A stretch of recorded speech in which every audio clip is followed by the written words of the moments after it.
Thinking about moving to Greenville, South Carolina?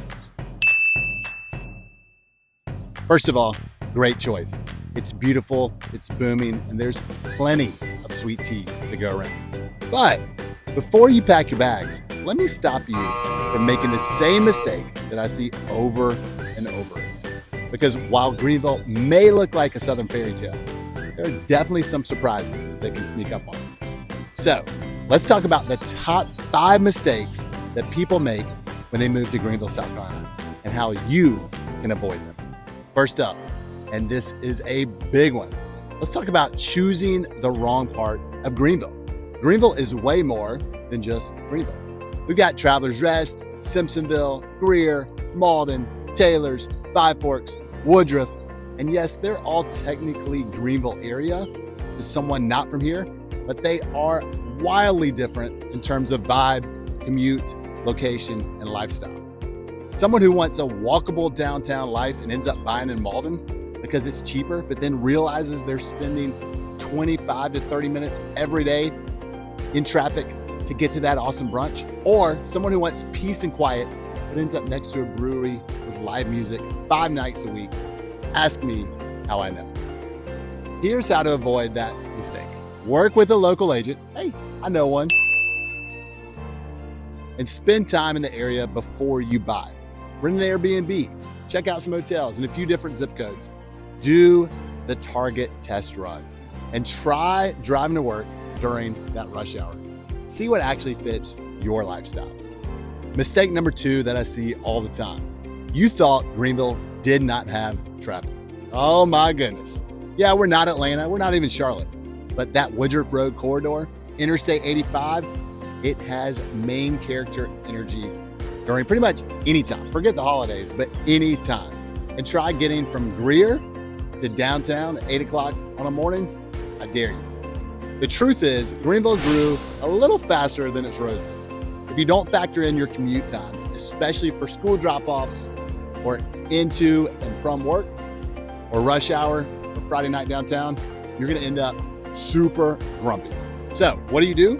Google Maps becomes your best friend when you're looking at homes in Greenville. Check out Google Maps during peak times, rush hour, school drop-off, and keep checking those. And again, lean on that local agent. They'll give you the real scoop. Number 3, not budgeting for the real cost of living here. Yeah, housing is more affordable than a lot of other places. There are some gotchas, like HOA fees that are way high. You're wondering, why am I even paying these things? Higher than expected property taxes, especially in some surprise areas. Ask me later. Outdated homes that need full HVAC, full plumbing, and a new roof. Don't forget about flood insurance either. Just because we're not on the coast doesn't mean that we're off the hook. We have some rivers, creeks that back up in some of these houses that you are gonna need flood insurance, and it's 100% required. So, what's one way to avoid all of these hidden costs? Ask for utility averages up front.